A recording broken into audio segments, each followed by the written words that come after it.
पण देवत्वाचं प्रतीक असणं म्हणजे जिवंतपणा असणं, आणि जिवंतपणा असण्यासाठी तुमच्यामध्ये ईश्वरी तत्व असणं गरजेचं आहे. अगदी प्रत्येक माणसाला, प्रत्येक जीवाला आणि प्रत्येक वस्तूला देखील चैतन्यमय होण्यासाठी ईश्वरी तत्वाची गरज असते. जर तुमच्यामधली मानवता जर ओसंडून वाहिली तर ईश्वरी तत्वाला तुमच्यात उतरणं भागच पडणार आहे. मानवता म्हणजे जे काही आपल्याला हवं ते दुसऱ्याला पण हवं याची जाणीव ठेवणे. जे मला हवं एक सुंदर जीवन जगण्यासाठी ते पण दुसऱ्याला पण हवं, ही भावना ज्यावेळेस तुमच्यामध्ये जागृत होते तेव्हा तिला मानवता असं म्हणतात.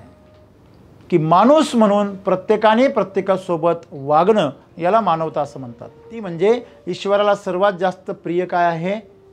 मानवता. काय जे का रंजले गांजले त्यासी म्हणे जो आपुले, तोची साधू ओळखावा देव तेथेची जाणावा. लक्षात ठेवा, जेव्हा तुमच्या कष्टाचं तुम्हाला शेअरिंग करावं असं वाटतं ना, तेव्हा खऱ्या अर्थाने तुमच्यामध्ये मानवता जन्माला आलेली. तो आपण आज तुम्हाला इंजिनियर, डॉक्टर, वकील, म्हणजे मोठमोठ्या पदावरचे अधिकारी, बिझनेसमॅन्स, असे मोठमोठे शेतकरी, बागायतदार, भयंकर लोक तुम्हाला बघायला मिळतील, पण माणूस बघायला मिळेल याची काही गॅरंटी नाही. बनवलं तुमच्यापाशी आल्यावर तुम्हाला बरं वाटलं कोणाला तरी, तर 100% तुम्ही काय आहात? माणूस आहात, आणि तुमच्यामध्ये ईश्वर तो उतरेल. मित्र हो, आपण बोलता बोलता सहज बोलून जातो की ह्याच्यामध्ये काही राम नाही. म्हणजे ती वस्तू असेल, व्यक्ती असेल किंवा एखादी गोष्ट असेल, त्या गोष्टीमध्ये जेव्हा राम नसतो तेव्हा त्या गोष्टीमध्ये आम्हाला कुठला रस नसतो.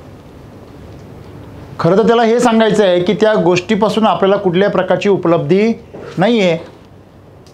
जसं एखादं गाय आहे, ती पूर्णपणे वांजोटी झाली, आपण लोक काय म्हणतात हिच्यात काय राम नाही, आता ती एकदम वीक झाली, आता ते मरायला टेकली, म्हणजे तिचं जीवन संपलेलं आहे. तेव्हा आम्ही असं म्हणतो की तिचं राम नाही. राम नाही याचा अर्थ त्याच्यामध्ये ईश्वरी तत्व नाही. राम आम्ही ईश्वराचं प्रतीक म्हणून समजतो.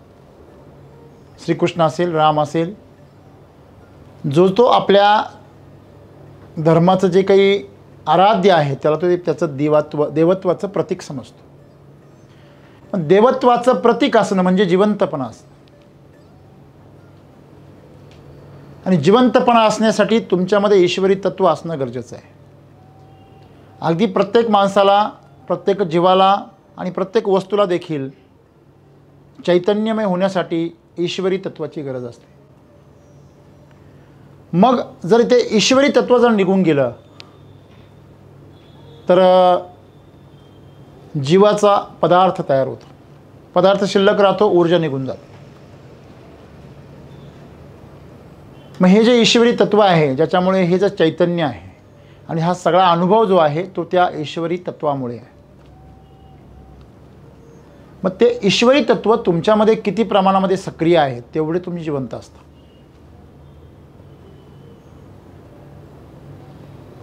जेव्हा क्रूर आणि अहिंसक हिंसक अशा घटना घडतात, अत्याचार केले जातात, मोठ्या प्रमाणामध्ये हिंसाचार होतो, हत्या होते, मानवतेला काळिमा फासाव्या अशा घटना घडतात, तेव्हा आम्ही असं म्हणतो की काय ह्या लोकांची आत्मा मरण पावली आहे का? म्हणजे ज्या माणसाच्या अंतःकरणामध्ये आत्मा जिवंत आहे, चैतन्य जिवंत आहे, ती व्यक्ती कधीही दुसऱ्याबरोबर क्रूर आणि घाणेरडं वागू शकत नाही. आणि सद्गुरू आज आम्हाला त्या संदर्भामध्ये संदेश देत आहे,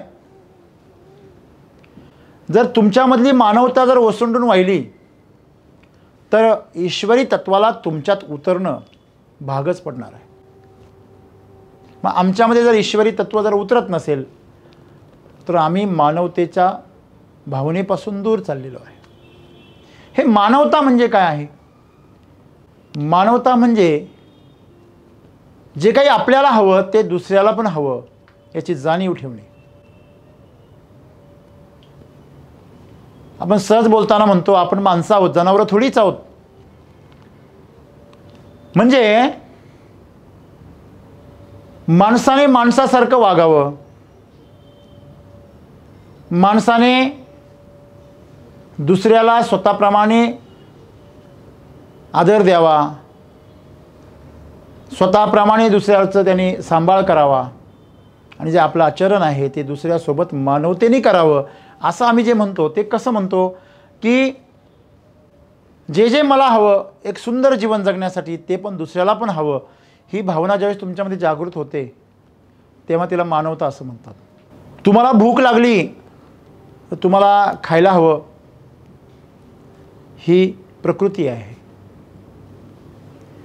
आपल्यासोबत 4 जणांना खाऊ घालण्याची इच्छा होणं आणि आपल्यातला जो आहार आहे तो इतरांमध्ये आपली भूक संपूर्ण नाही मिटणारे तरी पण दुसऱ्यांसोबत तो वाटून खावा, ही संस्कृती आहे. आणि आपलं तर भागलंच पाहिजे, पण आपण आणखीन पोटावर पण बांधून घेतलं पाहिजे, दुसरे उपाशी मेले तरी चालेल, ही विकृती आहे. मानव वगळता दुसरा कुठलाही प्राणी असा नाही आहे की जो पोटावर बांधून नेतो. म्हणून माणसाला जनावराची उपमा देणं, जनावराची शिवी देणं जनावराचा अपमान आहे. आणि आज सगळीकडे आपण बघतो माणसं फक्त शोषणाच्या पाठीमागे, मीच्या पाठीमागे. गरज नाही आहे एवढं अन्न त्याच्याकडे आहे, गरज नाही आहे एवढा पैसा त्याच्याकडे आहे, गरज नाही आहे अशा प्रकारची सुविधा त्याच्याकडे आहे, परंतु तरी त्याचं भागत नाही आहे. तो शेअरिंग करायला तयार नाही आहे, त्याला राखून ठेवायचं आहे. त्याच्यामधलं राक्षस तत्व नेहमी जागृत होतं आणि राखतो तो राक्षस, अशा प्रकारे त्याची भावना तयार होते आणि म्हणून मानवतेपासून तो दूर जायला लागतो. आपण जर इतिहास उचकून जर बघितला तर देवधर्मांच्या कथा असो किंवा अनेक महान योद्धे, राजे, क्रांतिकारक या सर्वांच्या कहाण्या असो, या हकीकतींमध्ये तुम्हाला एकच गोष्ट जाणवेल की सर्वजण मानवतेचे पुजारी होते. सर्व महान व्यक्तिमत्व हे मानवतेचे पुजारी होते. मग मानवता म्हणजे काय की माणूस म्हणून प्रत्येकाने प्रत्येकासोबत वागणं, याला मानवता असं म्हणतात. जशी तुम्हाला भूक लागते तसे दुसऱ्याला पण भूक लागते, त्याची जाणीव ठेवणं. तसं तुम्हाला श्वास हवा आहे तसा दुसऱ्याला पण हवा आहे, जसं तुम्हाला आरोग्य हवं आहे तसं दुसऱ्याला पण हवं आहे. जसं तुम्हाला जिवंत राहायची इच्छा आहे तसं प्रत्येकाला जिवंत राहायची इच्छा आहे. जसं तुम्हाला आदर हवा आहे, सन्मान हवा आहे तसं प्रत्येकाला हवं आहे. तुम्हाला प्रगती करायची आहे ती प्रत्येकाला करायची आहे. जेव्हा आम्ही स्वतःच्या बाबतीमध्ये जे हवं ते दुसऱ्याच्या बाबतीमध्ये जाणीव निर्माण करून देतो तेव्हा मानवता असते. पण आज मानवतेची व्याख्या तर दूरच आहे, पण माणूस राहिलेला नाही. कशावरून? तर प्रत्येकाच्या पाठीमागे हव्यास लागलेला आहे. मला पाहिजे, पद मला पाहिजे, पैसा मला पाहिजे, सत्ता मला पाहिजे, सन्मान मला पाहिजे, प्रतिष्ठा मला पाहिजे, सर्व अधिकार मला पाहिजे, पण जबाबदाऱ्या मी घेणार नाही, कर्तृत्व मी करणार नाही. मला शॉर्टकटनी पाहिजे, मला मेहनत नको, मला श्रम नको, मला ज्ञान पण नको, पण मला सगळं पाहिजे. काय? जे माझं जीवन आरामदायी करेल अशी प्रत्येक गोष्ट मला पाहिजे, पण त्याच्यासाठी मी रामाची किंमत मोजायला तयार नाही आहे. अरे नुसतं राम राम जपायचं तरी किंमत मोजायला लागते. ज्यांनी तप केलं 12-12 वर्ष, ज्यांनी नामस्मरण केलं आयुष्यभर, अशी तुम्हाला अनेक मंडळी बघायला मिळतील. त्यांनी आपलं आयुष्य खर्ची घातलं नामस्मरणामध्ये. ते पण एक काम आहे, ते पण एक कर्म आहे. त्या कर्मासाठी आपलं जीवन अर्पित केलं आणि त्याच्यातून जे साध्य करण्याचा प्रयत्न केला, ती जी पुण्याई मिळवली, ती पुण्याई आपल्या सगळ्या परिवाराला, आपल्या सगळ्या आप्तेष्टांना ती समर्पित केली. तसं आपण हे पैशाचं धन कमवतो आणि ते धन कोणाच्या उपयोगाला येतं? आपल्या पश्चात आपल्या परिवाराच्या, वारसदारांच्या. तसं नाम स्मरणाचं जे धन आहे, नाम जपाचं जे धन आहे, ते धनसुद्धा तुमच्या वारसांच्या उपयोगाला येतं. ती पुण्याई कामाला येते. नुसतं त्यांचं नाव जर काढलं तरी लोक तुम्हाला नमस्कार करतात. तुमची पात्रता नसेल तरी. साधी सिंपल गोष्ट आहे.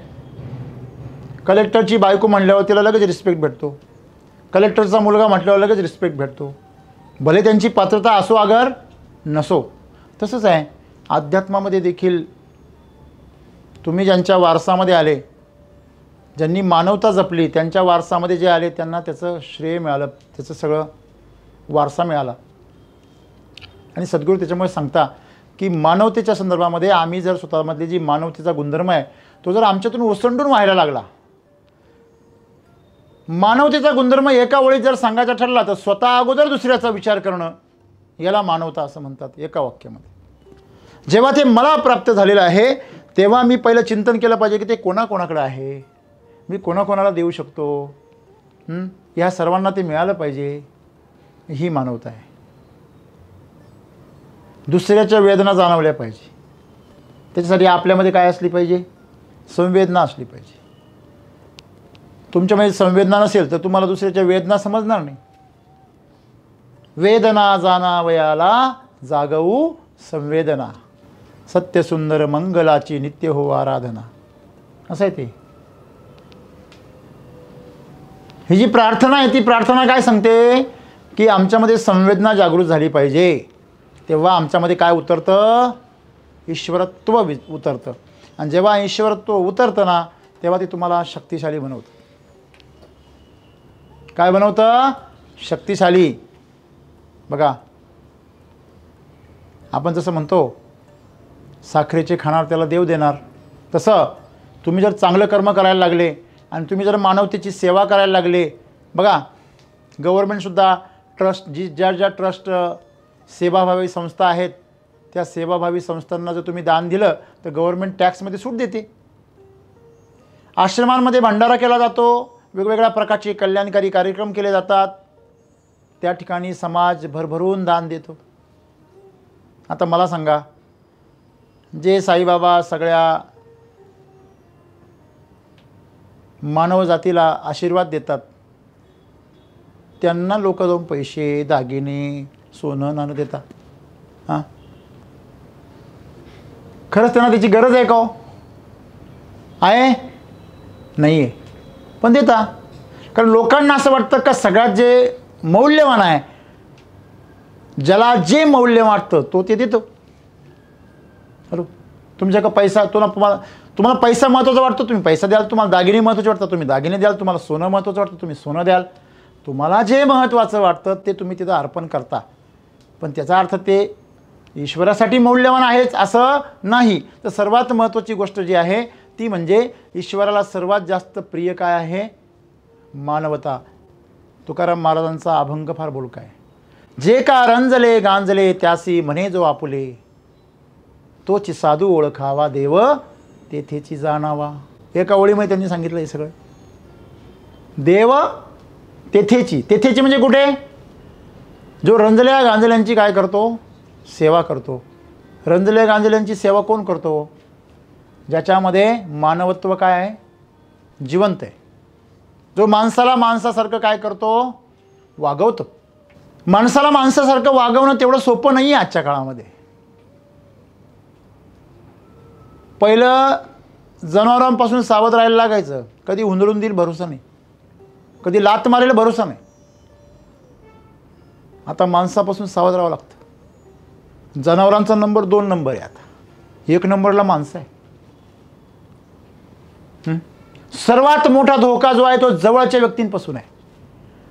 तुम्हाला एक सर्वे सांगतो मित्रांनो. सर्वे असा सांगतो की बलात्कार करणाऱ्या घटना ज्या आहेत, हत्या करणाऱ्या ज्या घटना आहेत, त्याच्यामध्ये 95% हे परिचयाचे लोक असतात. अपरिचित लोकांची तुमच्याबरोबर त्यांना काही घेणं देणं नाही आहे. जे परिचित माणसं आहेत तेच घातक आहे. आज मला सांगा, ज्यांच्यामुळं आम्ही आहोत किंवा ज्यांच्या मदतीने आम्ही आहोत, तुम्ही जन्माला आले तेव्हा तुमच्या नातेवाईकांनी वाढून आणलं असेल ना. कोणी अंगठी आणली असेल, कोणी काय 1 ग्रॅमचं 2 ग्रॅमचं तर सोनं आणलं असेल ना. काही नाही तर काहीतरी राशन आणलं असेल, तेल आणलं असेल, त्यांच्या कष्टाचा थोडा भाग तुमच्यासाठी दिला असेल, एक छोटंसं कपडा आणला असेल. म्हणजे बाळ चांगलं व्हावं, बाळाचं आरोग्य चांगलं व्हावं, हे सगळं चिंतन त्यांनी केलं असेल. म्हणजे या समाजामध्ये प्रत्येकाचं आमचं जीवन उभं राहण्यासाठी काय आहे? योगदान आहे. आहे की नाही आहे? आहे की नाही? आहे. वनस्पती, साधी झाडं आहेत, त्यांचं उभं राहण्यामध्ये ह्या प्रकृतीचं योगदान आहे. तर ते देत आहे, ते ऑक्सिजन देत आहे, ते सावली देत आहे, ते फळं देत आहे, फुलं देत आहे. आम्ही काय देतो? आम्ही फक्त घेतो आणि खातो आणि भोगतो. मग ही प्रवृत्ती आज वाढत चाललेली आहे. माणसं पहिली परिवारासाठी जगायची, आता स्वतःसाठीच जगतात. स्वतःसाठी जगत काही ना, काय अडचण नाही, स्वतःसाठी जगत चांगली गोष्ट आहे. पण ते सुखी आहे का? पैसा कमवून ठेवलेला आहे काही जणांनी, खर्च कसा करायचा कळत नाही. काही जणांकडे भरपूर प्रतिष्ठा आहे, पण सामान्यपणे फिरू शकत नाही. सेलिब्रिटींचं फार अवघड असतं. ते तुमच्या आमच्यासारखे सामान्य स्ट्रीट फूड खाऊ शकत नाही, ते मोकळेपणाने बाहेर फिरू शकत नाही, कारण पब्लिक त्यांना चालून देणार नाही. हां, प्रत्येकाचं दुःख असतं, ते आपल्याला कळत नाही. बरोबर, आपल्याला वाटतं नाही मी फार मोठा सेलिब्रिटी झालो पाहिजे. अरे तू आहे ते फार चांगलं आहे. हां, मोकळा श्वास घेतोस, मोकळेपणाने फिरतोस, तुला कोणी ओळखत नाही, किती चांगली गोष्ट आहे. हां, बिचारे हे लोक फॉरेनमध्ये जातात त्यासाठी, आपलं कोणी ओळखू नये म्हणून. खऱ्या अर्थाने जे जीवन आहे ना, ते अनोळखी लोकांमध्ये आहे. आणि मग आम्ही अनोळखी लोकांमध्ये जेव्हा जातो तेव्हा आपलं खरं कॅरेक्टर कळतं. अनोळखी लोकांच्या बद्दल तुमच्या मनात काय भाव आहे ते तुमचं कॅरेक्टर आहे. मनुष्य कुठलाही असो, तो काय आहे? आपल्यासारखाच एक जीव आहे. मग तुमच्या आजूबाजूला जे मानव आहेत ना, त्या सर्व मानवांप्रती कल्याणाची भावना मनामध्ये असणं, एक चांगुलपणाची भावना असणं म्हणजे मानवता. तिचं आणखीन जर विशाल आम्ही जर स्वरूप केलं तर वसुधैव कुटुंबकम. आमची संस्कृती आम्हाला शिकवते की हे पूर्ण विश्व हे कुटुंब आहे. जर विश्व जर कुटुंब आहे तर प्रत्येकजण माझा कोण आहे? बंधू आणि भगिनींनो. हां, विवेकानंद आठवले सर्वांना? बंधू आणि भगिनींनो का? कारण हे विश्वाची माझे घर, हे विश्वाची माझे घर. मग या अनुभवाने आम्ही सर्व एकमेकाबरोबर कसं वागलं पाहिजे? प्रेमाने वागलं पाहिजे. आपले प्रेमाचे संबंध असले पाहिजे. आपलं प्रेम ओसंडून व्हायला पाहिजे. भेदभाव नको. आजकाल उलट भेदभाव जर नाही केला ना तर लोक मूर्खात काढतात, वेड्यात काढतात. अरे मूर्ख आहे हा. हां, आपले ते जे अरुण उगले आहे दूध उत्पादक, त्यांचे वडील गाडगे बाबांसारखे पूर्ण महाराष्ट्रभर मंदिरं, कार्यालयं, शाळा, गल्ल्या काय करतात? साफसफाई करतात. तर कधी कधी त्यांनी अनुभव सांगितला रडता की एक ठिकाणी असं घडलं की त्यांनी तलाठी कार्यालय साफ केलं, गावातले काही ऑफिसेस साफ केले, देऊळ साफ केलं. तलाठी समोरून गेला पण त्यांनी नमस्कारसुद्धा घातला नाही. गावकऱ्यांनी लक्ष दिलं नाही. शेवटी एका माय माऊलीला त्यांची कीव आली आणि त्यांनी दुपारी 2 वाजता खायला दिलं, दिवसभर उपाशी. सांगण्याचं तात्पर्य असं आहे की माणसामध्ये संवेदना काय उचललेली आहे? बोथट उचललेली आहे. जर आम्ही रस्त्याने जर एखादा ॲक्सिडेंट झाला तर लोक काय काढता? शूटिंग काढता. पण त्याच्या मदतीला कोणी धावत नाही. मित्र हो, मग हे जे आम्ही जे बोथट जे आमची संवेदना झाल्या, ह्या बोथट संवेदना होऊ नये म्हणून सद्गुरू आम्हाला सांगता की तुम्ही सर्वजण जे अध्यात्म ओळखता, जे आज तुम्ही जर गेले, ज्यावेळेस दिंड्या चालू होता, बापरे रस्त्याने जागा राहत नाही, एवढे माणसं, एवढे भक्त अचानक कुठून जन्माला येतात.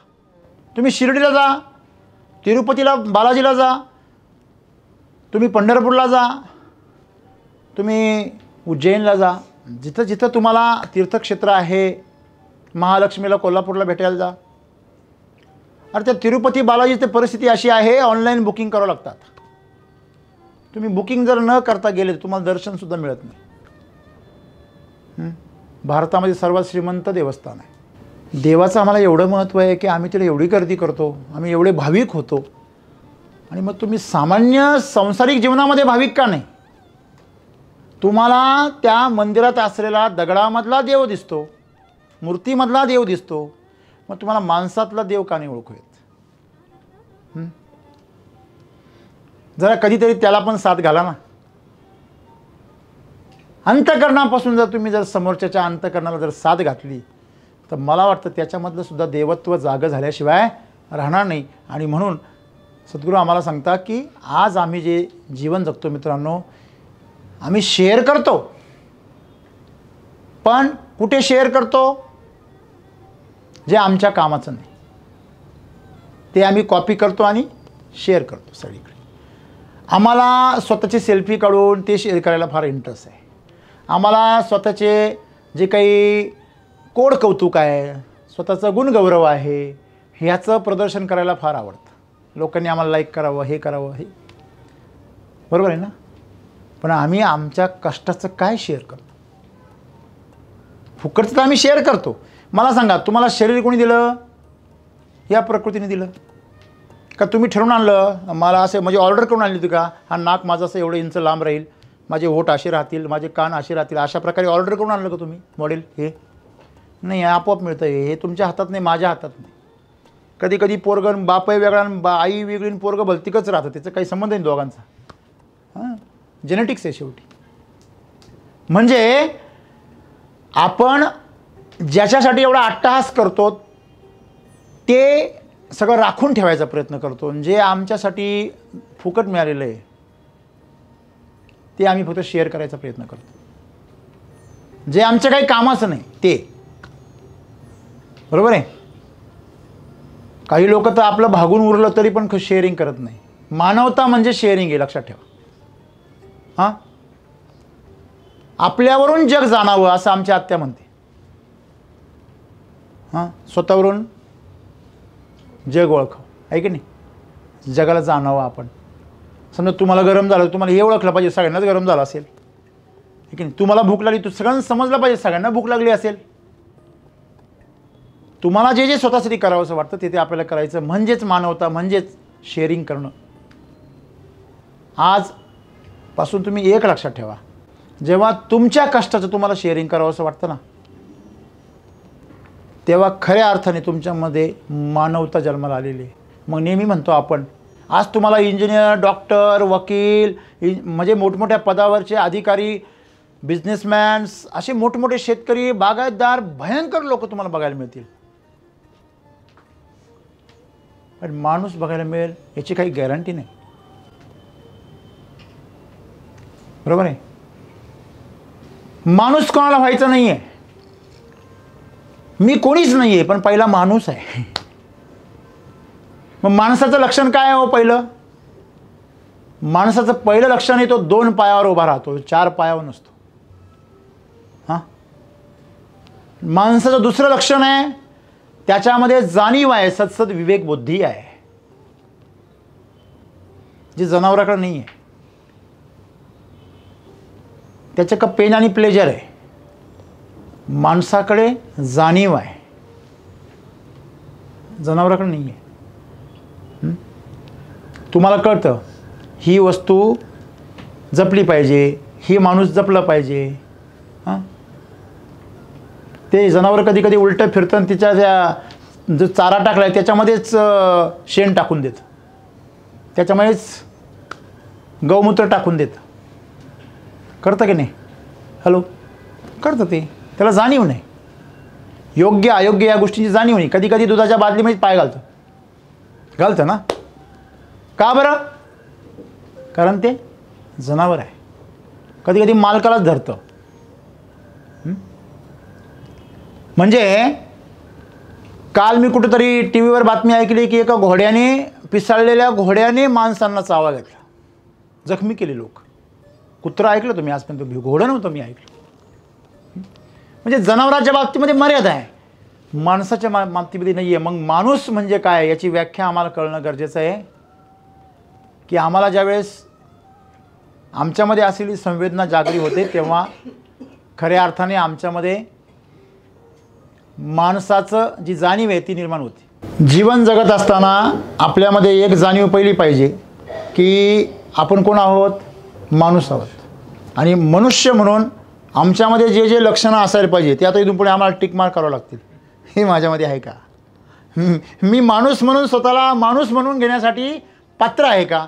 हे पहिलं आम्ही स्वतःला इथून पुढे चेक केलं पाहिजे. आणि जर माणूस म्हणून जर आम्ही त्याच्यामध्ये बसत असेल तर आम्ही मानवतेच्या गोष्टी केल्या पाहिजे, बरोबर आहे. म्हणजे अशा प्रकारे जे जीवन आहे माणसाचं आज, हे माणसाचं जीवन कुठेतरी खालच्या दिशेने अधोगतीला जाताना दिसते. बरोबर आहे. माणसांकडे सर्व आहे परंतु मानवता नाही आहे. आणि जर माणसाकडे मानवताच नसेल तर त्याचा माणूस म्हणून त्याच्या असण्याला काही किंमत नाही. बघा, मनुष्याचं पतन बी होऊ शकतं आणि त्याचं उत्थान पण होऊ शकतं. पतन झालं तर त्याचा राक्षस बनतो, जनावर बनतं, आणि त्याचं जर प्रगती झाली तर तो ईश्वरसुद्धा बनू शकतो. ही क्षमता फक्त मानवामध्ये. आणि म्हणून आज आम्ही जर आमच्यामध्ये जर ईश्वर तत्व जर उतरू द्यायचं असेल तर जसं आम्ही म्हणतो की एखादा हेलिकॉप्टर उतरवायचं आहे तर पहिलं खाली काय पाहिजे? हेलिपॅड पाहिजे. विमान उतरायचं तर खाली काय पाहिजे? रनवे पाहिजे. हां, बरोबर आहे की नाही? वऱ्हाड उतरवायचं आहे तर तुमच्याकडे मंडप पाहिजे. तुम्हाला जे जे काही उतरवायचं आहे त्याच्यासाठी तुमच्याकडं काय पाहिजे? जागा पाहिजे रिकामी. तसं ईश्वर तत्व जर उतरवायचं आहे तर त्याला तशी व्यवस्था पाहिजे. मग ती व्यवस्था आमच्याकडे आहे का? बघा, आम्ही ज्यावेळेस देवाची स्थापना करतो तर आम्ही त्याला काय बांधतो? काय बांधतो? मंदिर बांधतो. बरोबर आहे की नाही? जेव्हा आम्ही देवाची स्थापना करतो त्याच्यासाठी आम्ही मंदिराची व्यवस्था करतो, बांधकाम करतो, त्याचं पूजन करतो, त्याचं शुद्धीकरण करतो, त्याचं पावित्र्य बंधन करतो, अभिषेक करतो आणि मग स्थापना करतो. तसंच ह्या देहामध्ये, ह्या देहाचं मंदिर जेव्हा बनेल तेव्हा त्याच्यामध्ये ईश्वर तत्व उतरेल. आणि मंदिर कुठे असतं? मंदिराची ओळख काय आहे की मंदिरामध्ये गेल्यावर सगळ्यांचं दुःख हरून जातं, सगळ्यांची यातना, वेदना, भय, दहशत संपून जाते. असं जे ठिकाण आहे ते मंदिर आहे. मग तुम्ही जर स्वतःला जर मंदिर बनवलं, तुमच्यापाशी आल्यावर तुम्हाला बरं वाटलं कोणाला तरी, तर 100% तुम्ही काय आहात? माणूस आहात आणि तुमच्यामध्ये ईश्वर तत्व उतरेल. मला सांगा, रस्त्याने प्रवास करणारी माणसं उन्हामध्ये ज्यावेळेस गावाकडून जातात रस्त्याने पायी त्यावेळेस ते कडक उन्हामध्ये काय शोधतात? सावली शोधतात. तसं ह्या संसाराच्या रणरणत्या उन्हामध्ये प्रत्येकजण एक मायेची सावली शोधत असतो आणि ती मायेची सावली जो देऊ शकतो त्याच्यामध्ये मानवता ओसंडून वाहते. आणि म्हणून या मानवतेसाठी आपण सर्वांनी स्वतःला झुकून दिलं पाहिजे. ईश्वर तत्व आपल्यामध्ये उतरल्याशिवाय राहणार नाही. धन्यवाद.